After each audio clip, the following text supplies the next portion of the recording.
নেপালের ভয়াবহ ভূমিধস। আকস্মিক বন্যার চিত্র কোনো সিনেমা কিংবা এআই ভিডিওকে হার মানাবে। কিছু বুঝে ওঠার আগেই সব শেষ। চোখের সামনে মুহূর্তের মধ্যে নদীর পানি হয়ে উঠল মৃত্যু স্রোত। ঘরবাড়ি, গাড়ি, সেতু, রাস্তা যা কিছু সামনে পেয়েছে, কাদামাটি, পাথর আর প্রবল পানির স্রোত তা ভাসিয়ে নিয়ে গেছে। ভিডিওতে যে দৃশ্যগুলো দেখা যাচ্ছে সেগুলো এতটাই ভয়াবহ যে প্রথম দেখায় মনে হতে পারে এটি কোনো সিনেমার ভয়ঙ্কর দৃশ্য কিংবা কৃত্রিম বুদ্ধিমত্তা দিয়ে তৈরি কোনো দুর্যোগের ভিডিও, কিন্তু না, এটি বাস্তব। হিমালয়ের কোলে নেপালের বাস্তব বিপর্যয়। প্রাথমিক তথ্য অনুযায়ী সকাল 8:37 ওই অঞ্চলে একটি 4.4 মাত্রার ভূমিকম্প হয়। সেই কম্পনে হিমবাহ থেকে বিশাল বরফ পাথরের ধস নেমে আসে। সেই ধস লেন্দে খোলা নদীকে আটকে দেয়। পানি জমতে জমতে চাপ বাড়ে, তারপর হঠাৎ বাঁধ ভেঙে বিশাল স্রোত নেমে আসে। উৎস থেকে নিচের গ্রাম পর্যন্ত এই পানি পৌঁছাতে সময় লাগে মিনিট কয়েক মাত্র। সিসিটিভি ফুটেজে দেখা যায় মাটি ও পলির বিশাল একটা স্তূপ কয়েক সেকেন্ডের মধ্যেই সবকিছু ঢেকে ফেলে, আর মানুষ দৌড়ে পালানোর চেষ্টা করছে। এত কম সময়ে সাধারণ মানুষের পক্ষে বোঝাই সম্ভব হয় না যে কি ঘটতে চলেছে, ফলে পালানোর সময়ও পায় না।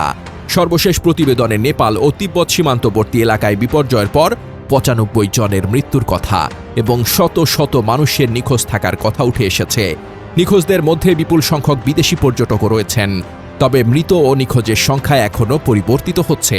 দুর্গম পাহাড়ি এলাকা, ধ্বংস হয়ে যাওয়া সড়ক এবং যোগাযোগ ব্যবস্থার কারণে পুরো ক্ষয়ক্ষতির হিসাব এখনও করা সম্ভব হয়নি। নেপাল ও আশপাশের অঞ্চলে কয়েকদিন ধরে বৃষ্টি হচ্ছিল।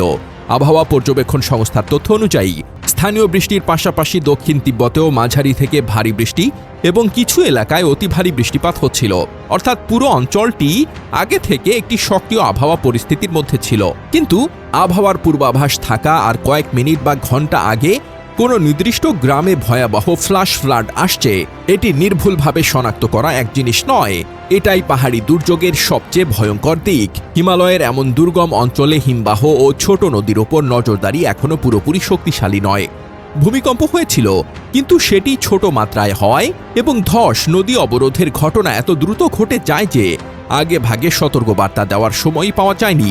চীনের পক্ষ থেকেও প্রেসিডেন্ট শি জিনপিং পরবর্তীতে আরও শক্তিশালী মনিটরিং ও আর্লি ওয়ার্নিং সিস্টেমের কথা বলেছেন। অর্থাৎ বর্তমান ব্যবস্থা এই ধরনের হঠাৎ বিপর্যয় মোকাবেলায় যথেষ্ট ছিল না। বৃষ্টির পরিমাণ মাপা যায়, স্যাটেলাইট দিয়ে মেঘ দেখা যায়, নদীর পানি পর্যবেক্ষণ করা যায়, ভূমিকম্প শনাক্ত করা যায়। কিন্তু কোনো দুর্গম পাহাড়ি উপত্যকায় হঠাৎ বিশাল বরফ পাথরের ধস নেমে নদী আটকে দিল, তারপর সেই বাঁধ ভেঙে কয়েক মিনিটের মধ্যে হাজার হাজার টন পানি ও ধ্বংসাবশেষ নিচে ছুটে গেল। এই ধরনের ঘটনা আগাম নির্ভুলভাবে শনাক্ত করা অত্যন্ত কঠিন। আর তাই আজকের এই ভয়াবহতা আবারও একটি প্রশ্ন সামনে এনে দিয়েছে।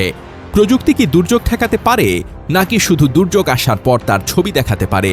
স্যাটেলাইট যদি বিপদের ছবি দেখাতে থাকে, সেই তথ্য কি সময় মতো স্থানীয় মানুষের কাছে পৌঁছেছিল? এই ঘটনা শুধু একটি প্রাকৃতিক দুর্যোগ নয়, এটি হিমালয়ের জলবায়ু পরিবর্তন, হিমবাহের অস্থিরতা এবং দুর্গম এলাকায় সতর্কতা ব্যবস্থার সীমাবদ্ধতার কঠিন বাস্তবতা তুলে ধরেছে।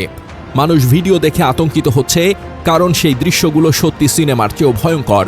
কয়েক সেকেন্ডের মধ্যে জীবন, বাড়িঘর, স্বপ্ন সব মুছে যাওয়ার চিত্র।